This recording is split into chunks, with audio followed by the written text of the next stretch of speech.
Akashvani eight 90। मैं विनोद कुमार रायगढ़ का निवासी हूँ। आकाशवाणी का मैं नियमित श्रोता हूँ। मुझे किसानवाड़ी फिल्मी गीतों का कार्यक्रम बेहद पसंद है। आकाशवाणी से प्रसारित होने वाले सभी कार्यक्रम मनोरंजक और ज्ञानवर्धक होते हैं। मैं लंबे वर्षों से आकाशवाणी सुनता आ रहा हूँ।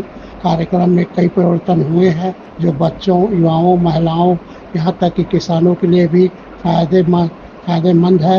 मैं युवा पीढ़ी से गुजारिश करूँगा कि वे आकाशवाणी से जुड़ें और उनसे ज्ञान और अच्छी बातों को ग्रहण करें।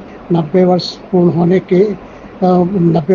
होने पर मैं आकाशवाणी को बधाई देता हूँ, आकाशवाणी परिवार को बधाई देता हूँ और उम्मीद करता हूँ कि ऐसे ही मनोरंजक कार्यक्रम हमें सुनने को मिलता रहेगा।